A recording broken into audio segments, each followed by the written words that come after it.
Stand by. Here we go. Hey, good evening. Could the son of a sitting president soon face criminal charges? We begin tonight with the investigation into President Biden's son, Hunter. In a bombshell new report, the Washington Post says federal agents believe they have gathered enough evidence to charge Hunter Biden with tax crimes and making a false statement related to a gun purchase. But the decision to file those charges now up to the U.S. Attorney for Delaware, David Weiss, who happened to be appointed by former President Trump. The former president and other political rivals have accused both President Biden and Hunter of corruption. Hunter reportedly under federal investigation since 2018 for his business dealings overseas and his taxes. The Justice Department is declining to comment on the case to NBC News at this moment right now. So for right now, we would like to bring in NBC News Justice and Intelligence correspondent Ken Delainian. Ken, who joins us now live here in Top Story. Ken, what are you and your colleagues hearing about possible charges in this report out of the Washington Post? Good evening, Tom. Well, as you said, the Justice Department, for the record, is declining to comment. But we spoke to a number of officials familiar with the case tonight who would neither confirm nor deny this reporting. But the Post is unequivocal. They say that federal agents months ago gathered enough evidence that they believe could support a viable case of tax evasion and also a charge of lying on a gun application against Hunter Biden. And given the context of this investigation, it's not hard to believe. NBC News reported last year, after an analysis of data on Hunter Biden's laptop, that he and his firms were paid $11 million between 2013 and 2018 by a number of interests, including a Ukrainian energy company and some Chinese business persons. And his lawyer disclosed that Hunter Biden paid a $2 million tax debt last year. So the question becomes, when you owe that kind of money to the IRS, at what point does it become criminal tax evasion? And what the Post is saying is that federal agents believe it has. But ultimately, again, the final decision will be made by a federal prosecutor who was appointed by Donald Trump, the U.S. Attorney in Delaware, Tom. Ken, let's talk about the other criminal charges. It's called sometimes buying and lying, and the potential charge could be lying when buying or applying for an application to buy a firearm. Hunter Biden, by his own admission, when he wrote a book, said he was hooked on drugs. At the same time, apparently, he applied for and purchased a firearm. What kind of trouble could he be in there? You know, that's an interesting one because it's a charge that often isn't prosecuted. It's a technicality, essentially. You know, he said on an application that he wasn't using illegal drugs. Now he's admitted that at the time he was, in fact, using illegal drugs. That is one where prosecutorial discretion really comes into play, Tom. But nonetheless, it's a serious charge. If they decide to bring it, it seems like there's overwhelming evidence for it. Ken, how is Hunter Biden's attorney responding to all this? Because he had some pretty forceful comments in the Washington Post report. He really did, Tom. He's accusing federal agents of leaking this story, which he says is absolutely inappropriate and a felony. And he says, we believe prosecutors in this case are diligently and thoroughly weighing not just evidence provided by agents, but also all the other witnesses in this case, including witnesses for the defense. He goes on, that's the job of prosecutors. They should not be pressured, rushed, or criticized for doing their job. But pointedly, Tom, he's not denying the facts of the story. All right, Ken, finally for you, I want you to take a sort of a step back and take a look at the big picture here, because you cover intelligence for us as well. More than 50 former U.S. intelligence officials told the American public that the initial reporting from the New York Post before the election on the laptop was likely the work of Russian disinformation. They clearly were wrong at the time, and the president's son could now be charged, possibly. How does this fare for those officials and the public's faith in our own intelligence agencies? It's a tough one, Tom, because at the time that this was happening, we were coming off a period of intense Russian interference in our politics. And there was a Russian disinformation campaign that was trying to amplify these claims, not make them up, but amplify them and get them into right-wing media. So that was happening. But it turns out the stuff on the laptop has been validated. And that seems in hindsight like a mistake, that it should have been covered more thoroughly at the time.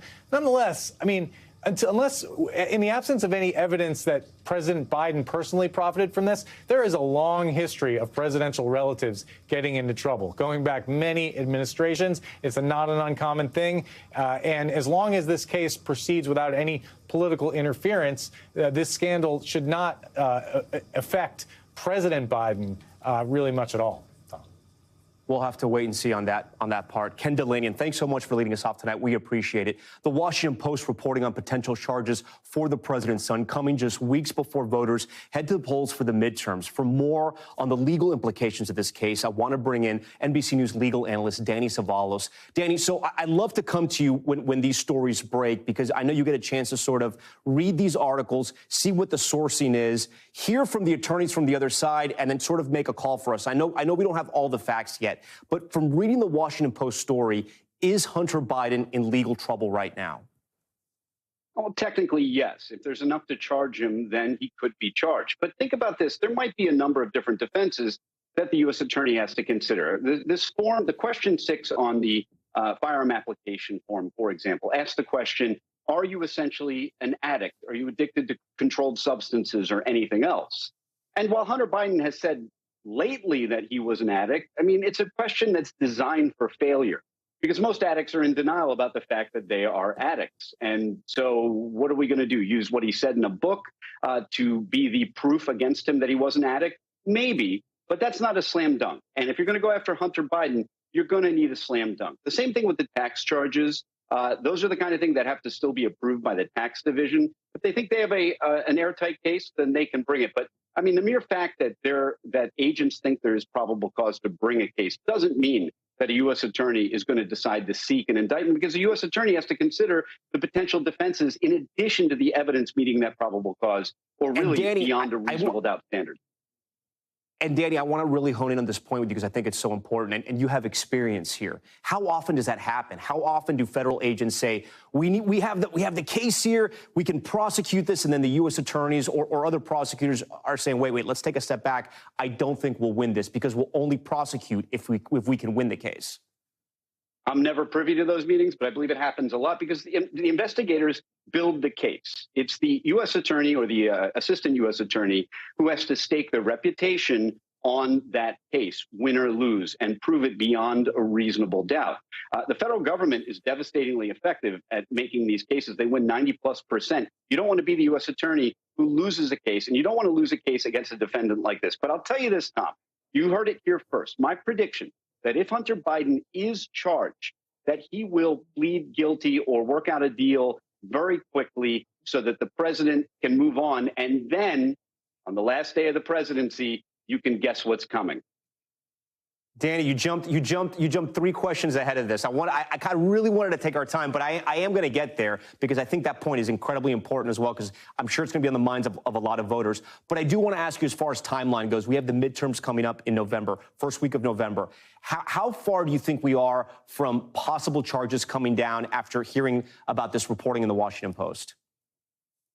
We're in an interesting era in that there is a general Department of Justice policy to not bring political charges against a candidate close to an election. But that seems to have expanded its consideration to someone like President Trump, who isn't even on the ballot anywhere, and now potentially Hunter Biden. And as we've already heard, family relatives of presidents have been prosecuted in the past. It's not that unusual. But, I mean, things change. This may be the kind of prosecution that would be so close to President Biden, who, again, is not on the ballot in the midterms, but is figuratively on the ballot in the midterms. But it may be so close and so politically charged that it may fall within the umbrella of DOJ policy to avoid, where possible, charging folks this close to a political election. But, you know, that's not a hard and fast rule. And the DOJ has an entire manual that they're supposed to follow, but don't have to follow. In fact, defense attorneys like me cannot force them to follow their own rules. They can make them and they can break them. Danny, prison time, if he is convicted, is there prison time? I know you think he'll try to plea out, but could he possibly end up in prison? For example, lying on the federal form, that's a statutory maximum of 10 years. That is nowhere close to where a defendant like Hunter Biden would get in a case like this. He's, you know, his criminal record compared to others in the federal system would be less. I don't know that he's technically a zero. I'm not sure of his criminal history. But the statutory max is rarely an indicator of the ultimate sentence. But it is the correct thing to report, because it is the only number that is known prior to a charge being brought. You can't possibly calculate the sentencing guidelines. So you go with the statutory max with the understanding that unless we uncover some really horrible facts about the defendant, he's not going to get 10 years for that particular crime. Okay, and then Danny, finally, if he is convicted, can the president pardon him? And how quickly can that pardon happen? The president can pardon Hunter Biden now before a prosecution. He can pardon him the instant he's prosecuted. He can pardon him before a crime is even convicted? He can even before the investigation is wrapped up? Yes, the only time limitation on a pardon is that the bad conduct must have occurred. Other than that, once the bad conduct has occurred, even if an investigation hasn't started, the president can pardon anyone. And during the Trump era, he could have done it by tweet, could have done it however he likes. The only limitation on time is that the conduct must have happened. And if you think about it, that makes sense. If you pardon someone in advance of the bad conduct, that's like giving them a license to ill. Forgive me. No, okay. Well, last question then. Why do you think President Biden hasn't pardoned his son? Do you think it's because he thinks he's innocent? My thinking is this, that Biden here could benefit from Hunter Biden, if he's charged, pleading guilty quickly, taking responsibility, atoning, making a show of it. And then a couple years later, that entire crime will be erased from existence by a full and complete pardon, which the president would do the night before he left office to minimize the controversy. And it would be effective in doing that. It's what any president would do. I would do it. I'll never be in the White House, but it is absolutely what I would do. I wouldn't blame him. Danny Cevallos, incredible legal analysis. As always, we appreciate you for joining Top Story tonight. Now to more breaking news from the White House. President Biden signing an executive order issuing pardons for thousands of Americans with federal convictions for marijuana possession. The order, part of a nationwide trend towards legalization. Recreational cannabis use now allowed in 19 states. Here's a map, and Washington, D.C., with several more to vote on the issue in November. NBC News senior White House correspondent Kelly O'Donnell has more on the executive order. Today, President Biden changed the lives of thousands of Americans 33 days before the midterm elections. No one should be in jail just for using or possessing marijuana. The president granted a full pardon for simple possession of marijuana as a federal crime. Weldon Angelos has been advocating for this clemency. Having this pardon is going to allow these individuals to move on with their lives. But there had been no outward sign this dramatic move was coming. The president held unrelated events in New York State. Aboard Air Force One, he used his pen to wipe out these prior federal convictions. An estimated 6,500 people convicted from 1992 to 2021, and thousands more who live in the District of Columbia. Angelos previously had his own drug convictions pardoned and met with Biden officials on this policy. The society has determined that cannabis is not a crime, and so the federal government needs to catch up with the rest of the nation. Advocates say these convictions lead to real-world barriers in jobs and housing that have been a greater burden in minority communities. Candidate Biden in 2020 promised to take action on marijuana convictions. A marijuana conviction. Automatically, that should be expunged. So when you get asked a question, have you ever been convicted? You can honestly say no, because you have to put it down now on a job application. Laws and attitudes have changed. 19 states and the District of Columbia permit marijuana use for adults. Medical marijuana use is legal in 38 states and D.C.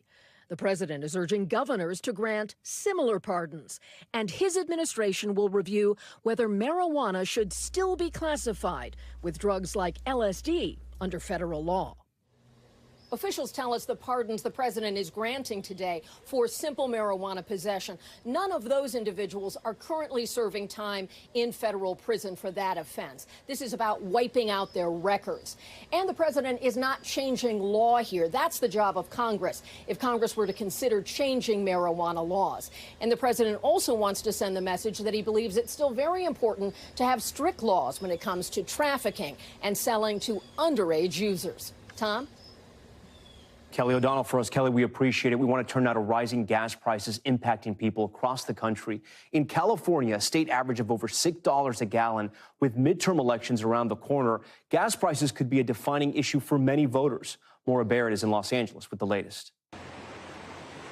Tonight, fears, fueled by the OPEC decision to cut supply, the gas prices will be once again on the rise.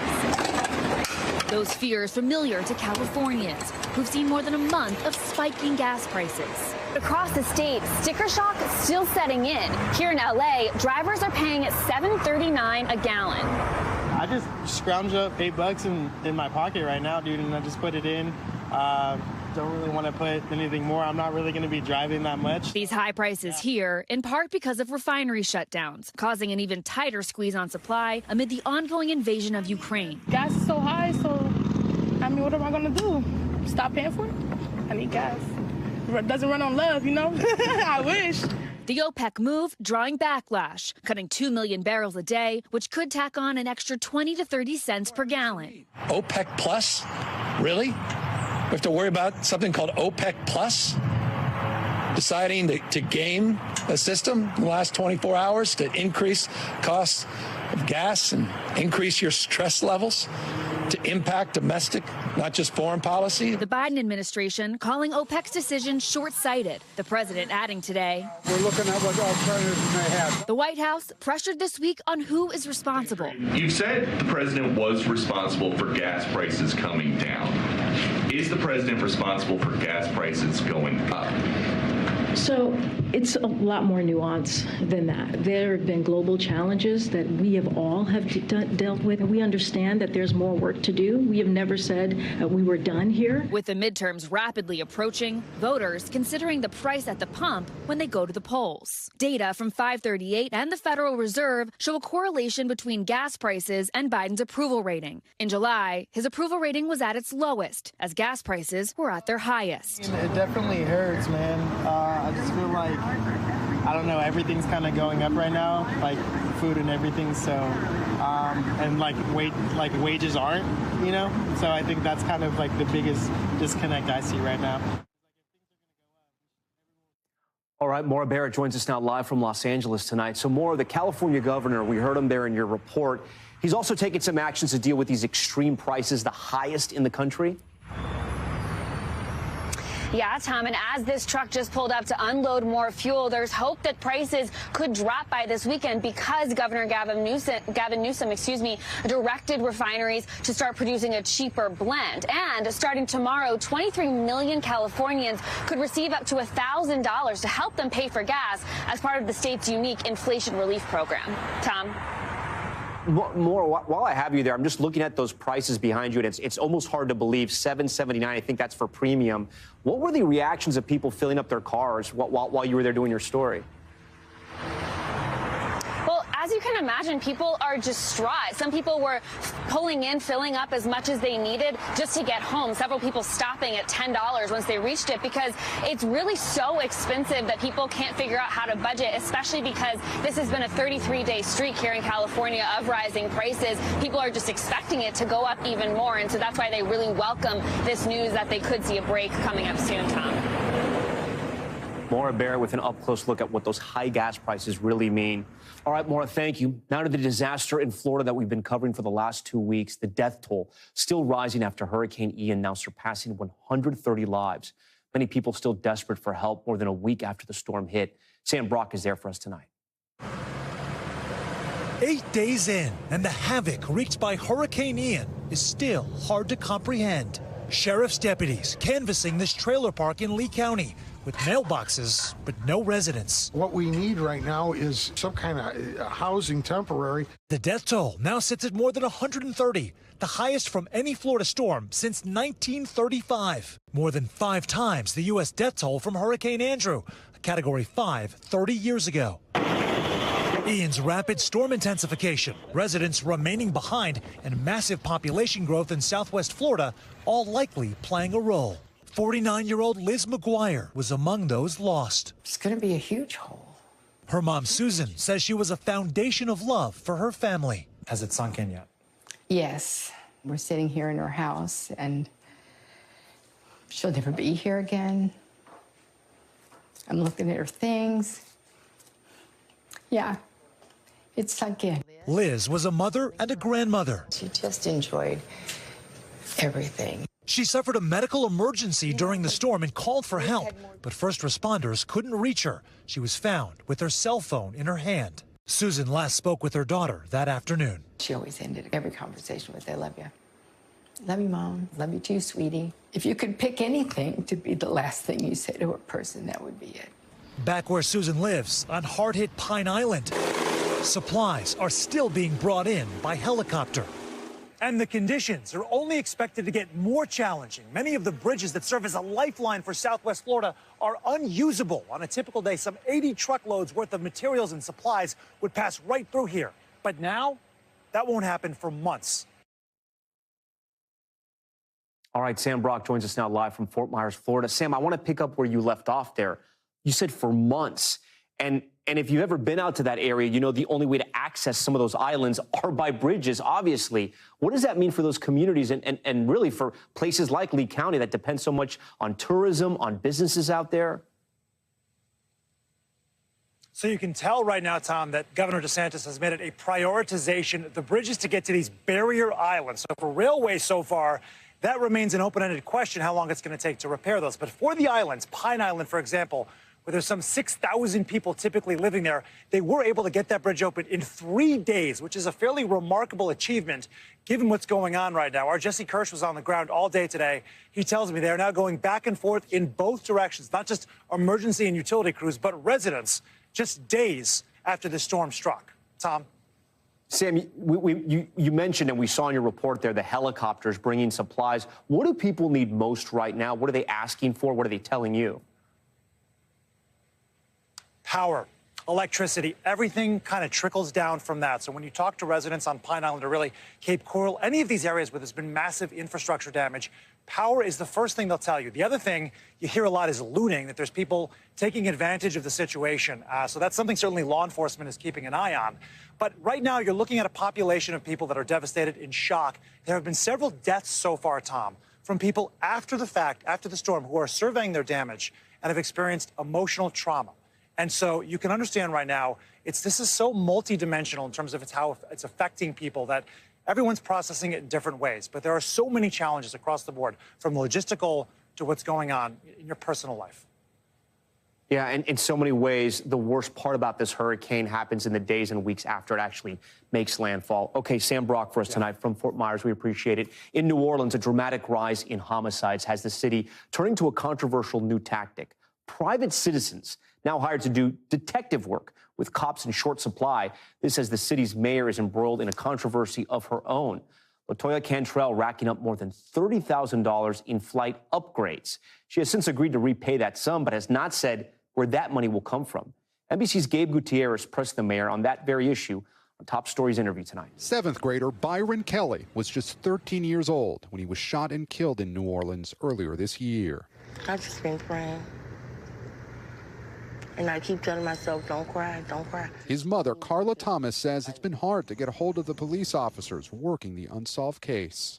I have called them. I have sent them text messages. I have, nothing. Police did not respond to our interview requests. The homicide rate in New Orleans is soaring, up 40% just this year. Now the Big Easy's taking drastic measures, hiring civilians to help with policing, including detective work, like going to crime scenes to gather evidence. This is also to reduce some of the workload currently placed on our patrol and district personnel. Good idea? No, not really. Mike Glasser, who heads up one of the city's police unions, blames plummeting morale for a crushing shortage of about 600 officers. From Seattle to St. Louis, Atlanta to Philadelphia, major cities across the country are also reporting a cop staffing crisis. If we're going to send civilians in there that are unarmed, inexperienced, untrained for what it turns into, that's dangerous for them and it's dangerous for the public.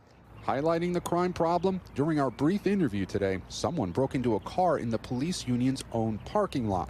Is the city safe? So the city of New Orleans is one that is grappling with violent crime, like many other cities throughout the country. Democratic Mayor LaToya Cantrell blames the pandemic slowing down the court system as well as progressive prosecutors for the spike in crime.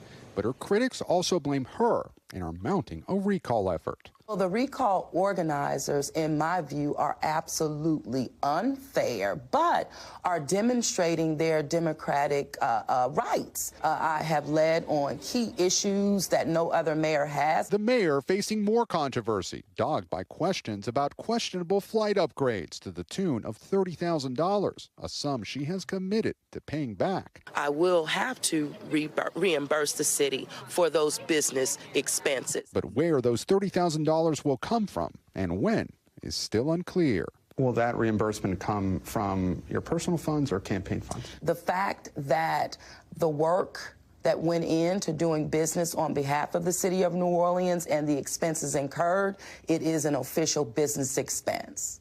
So you could pay it from your personal funds, but write it off as a business expense. I think I've answered the question. I'm trying to get clarity on the question. Well, the clarity on the question is it's a business expense.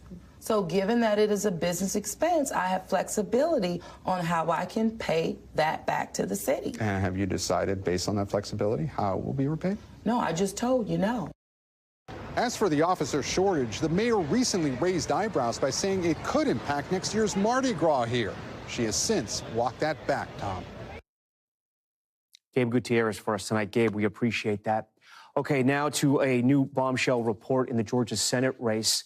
It's involving Herschel Walker, of course, a former NFL player, still denying allegations he paid for an abortion. Tonight, new developments have surfaced, and the situation appears to be getting even more complicated for the GOP Senate candidate. NBC's Yamiche Alcindor has the details. Thank you guys After a campaign event in Georgia, tonight Herschel Walker defiant. I'm not going to back down. The stakes are way, way too high. Following the latest twist in the controversy surrounding the Republican Senate candidate and former football star. The Daily Beast reporting the unnamed woman who's alleging Walker paid for her abortion more than a decade ago says she's also the mother of one of his children. Previously, she provided the news outlet with a receipt from an abortion clinic, as well as a check and a get well card she says are from Walker. She has not revealed her name, citing privacy concerns, and NBC News has not verified her story nor the documents. Walker, an abortion rights opponent, again strongly denying the accusation. I know this is untrue. I know nothing about any woman having an abortion. But Walker's son, Christian, has fiercely criticized his father. Don't lie on the lives you've destroyed and act like you're some moral family man. Y'all should care about that, conservatives. Today, we pressed Walker. What's your reaction to people so close to you? Your son, a mother of someone who says that she's the mother of your kids, saying that you're lying. What's your reaction to people so close to you, saying don't trust you? Yeah, just like what I just said, the Democrats are desperate for this seat. This seat is important. They're very desperate for this seat. I love my family. I always love my family. I'm going to win this race. The Daily Beast says the anonymous woman, a registered Democrat who says she had a years-long relationship with Walker, thinks his denials are, quote, ridiculous. Many national Republicans standing by Walker, slamming it as a Democratic distraction from issues like inflation and crime. Herschel Walker is going to win that race. This is an effort from Democrats to hold on to power. But some state Republicans starting to voice their unease. Even the most staunch Republicans, I think, are rattled at the continued flow of information. Meanwhile, voters in Georgia sounding off. It's 100% true. And now, but we don't know the whole story. I'm voting for Herschel. I mean, he made a mistake. The only reason Herschel Walker is on this ballot right now is because he supports Trump. If you support Trump, you can have any kind of morals in this country. Today, Walker's opponent, Democratic Senator Raphael Warnock, called these allegations, quote, disturbing, and he's reiterated his support for abortion rights. Next week, both men are scheduled to face off in a debate. Tom? Yamiche Alcindor for us. Yamiche, we appreciate it. Now to a grim update on a story we've been following all week. A family kidnapped in California. Tonight, investigators revealing what they had feared. The entire family found dead, including an 8-month-old baby. Miguel Almaguer has the horrific details. By the time investigators discovered the chilling video of the kidnapping, an armed man forcing 2 brothers out of their business, then returning for a young mother and her 8-month-old daughter, they believe all 4 victims had already been killed.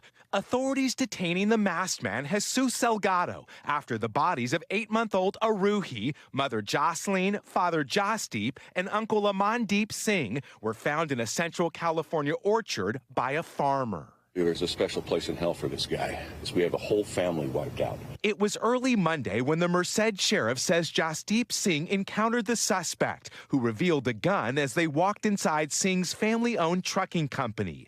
With their hands zip-tied, Singh and his brother were forced into a truck. Jasdeep's wife and baby followed. The next day, investigators say the family's ATM card was used. Amandeep's wife fearing the worst. I have 6-year-old and 9-year-old kid. They are waiting for their dad. After committing a similar crime in 2005, the suspect was convicted of robbery and false imprisonment. The victim in that case telling KGPE, quote, "He has no soul." While facing arrest this week, authorities say the suspect tried to kill himself. While the suspect is now talking to police, investigators say they'll never be able to make sense of the crime. Miguel Almaguer, NBC News.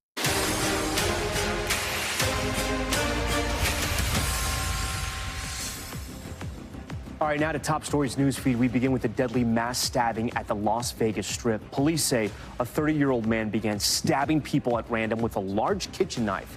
It happened near the Wynn Casino as crowds of tourists watched in horror. At least 2 people killed and 6 others injured. The suspect was taken into custody. So far, no word yet on a motive there. In Wisconsin, a wild start to the trial for that deadly Christmas parade attack in Waukesha. The suspect, Darrell Brooks, was removed from the courtroom after just several minutes following multiple outbursts and disruptions. While appearing virtually from an adjoining room, he then proceeded to take his shirt off. Brooks, who is representing himself, is accused of driving his SUV into a crowd last November, killing 6 people and injuring dozens more. And we're learning about a viral moment caught on camera in New York City. You may have seen this. Cell phone video captured a man in a suit jumping from the rooftops of buildings in Manhattan before eventually climbing in a window. NBC New York spoke to the man in the video. He says that it's a normal day of work for him. He's a director of operations for a waterproofing company, making sure there's no leaks there, and he was checking to make sure the job was done right before a building inspector arrived. Pretty cool job. Okay, turning overseas now to the latest in the North Korea war games. Kim Jong-un launching 6 missiles in the last 2 weeks, including one over Japan. Tensions between North Korea, the U.S., and its allies at a boiling point. NBC's Andrea Mitchell has more. With the U.S. and the allies on alert amid a flurry of North Korean missile tests, Kim Jong-un fired off 2 more ballistic missiles last night. These actions are provocative, they're dangerous, and as you well know, North Korea has not committed to any type of constructive or strategic dialogue on these issues. Especially alarming, 12 North Korean warplanes, including 8 fighter jets and 4 bombers, then conducting air-to-surface firing drills within miles of the South Korean border. South Korea scrambling 30 planes in response. North Korea, backed by China and Russia, accusing the U.S. of provoking the crisis by redeploying the USS Ronald Reagan aircraft carrier to conduct anti-missile defense drills with South Korea and Japan in the East Sea. Whereas Russia and China might have in the past tried to play some moderating influence on North Korean behavior, it may be that they have some interest in stirring up tensions right now. These are defensive exercises that are focused on how we would defend ourselves and how we would deter, and they are not a threat at all to the region, unlike the provocative activities coming from North Korea. How worried should we be about what North Korea is doing? They do have nuclear weapons. They can reach significant territory in the United States and other parts of the world. But the reality is also that if they were to think of even doing that seriously, they have to be aware that the consequences would be equally severe, if not more so. Kim Jong-un may still escalate further. Construction on tunnels at this site indicate he could be planning his first nuclear test in 5 years. All of Kim Jong-un's ballistic missile launches violate UN Security Council resolutions. But China and Russia have vowed to veto any new UN sanctions. And so far, the famously reclusive North Korean leader shows no sign of backing down. Tom? All right, Andrea Mitchell for us. Andrea, we appreciate it. Tensions rising across Asia tonight with uncertainty straining China and Taiwan. China's military growing stronger by the day with fear Xi Jinping could invade the island, not unlike Russia did to Ukraine. NBC's Ralph Sanchez takes us inside the front lines of Taiwan with more on Xi's power grab and the relationship between the U.S. and China.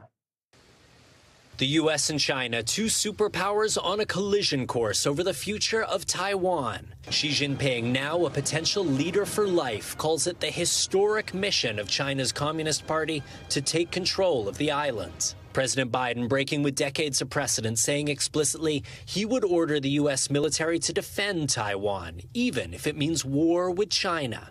Taiwan's foreign minister telling NBC News China's military buildup under Xi is growing by the day. Simply put, it's very strong, and so strong that we have to take it very seriously that they might be able to launch a war against Taiwan at any time. His warning to the U.S., China won't stop at Taiwan. The motivation of the authoritarian regime is to expand.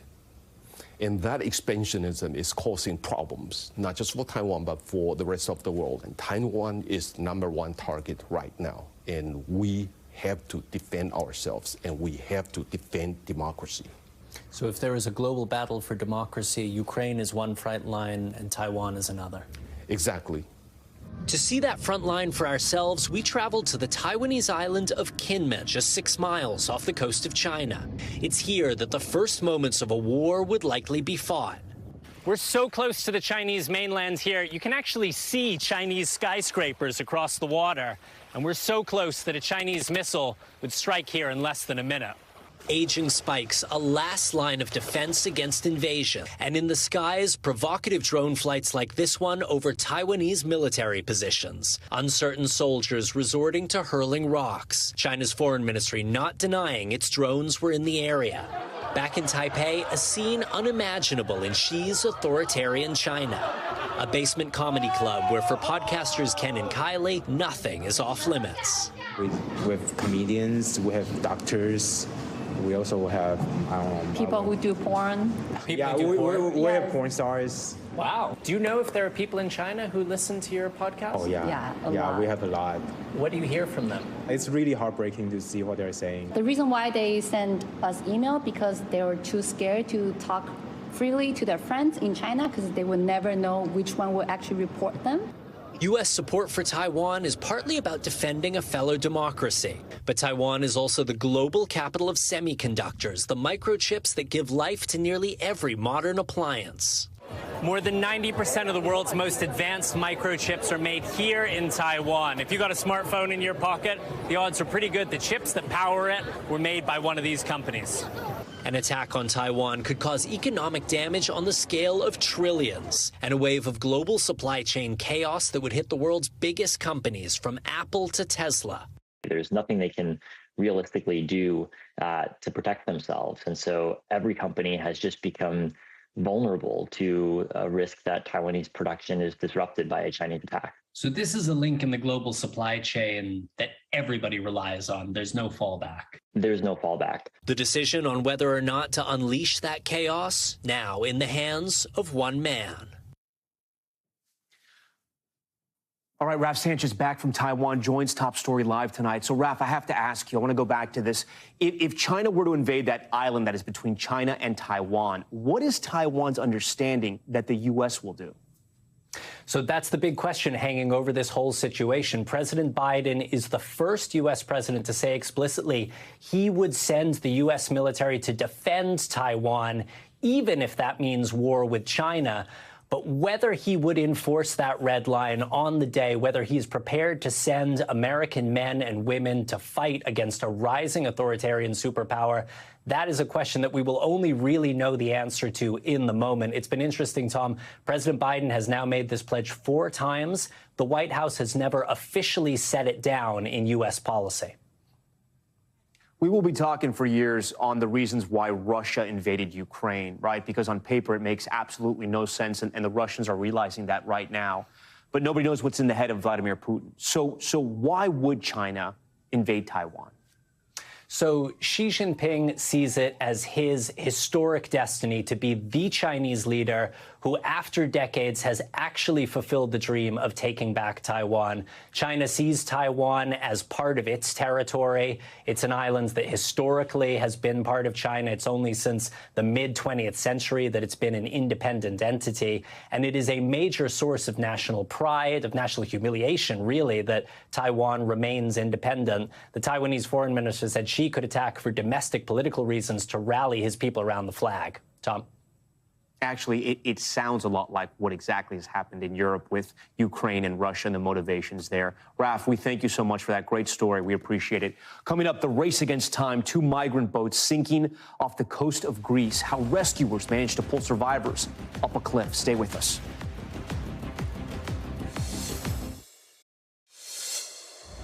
We're back now with Top Stories Global Watch and the massacre at a daycare center in northeast Thailand.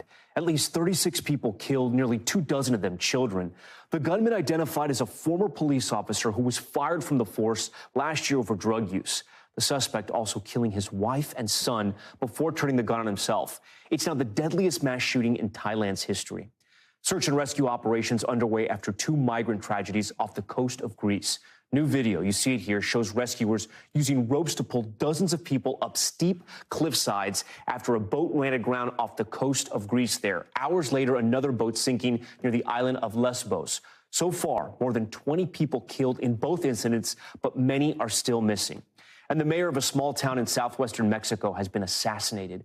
Officials say gunmen in ski masks stormed a city hall building and opened fire in the state of Guerrero. The mayor, his father, who was the former mayor, and at least 16 others were killed.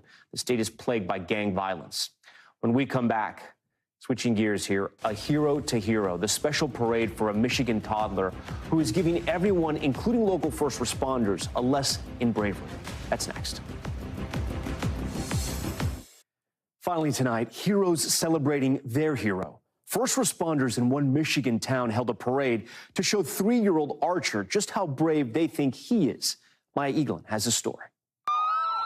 In Lake County, Michigan, a line of police cars, fire trucks, and even a helicopter in a special parade. All to pay a visit to one brave little boy.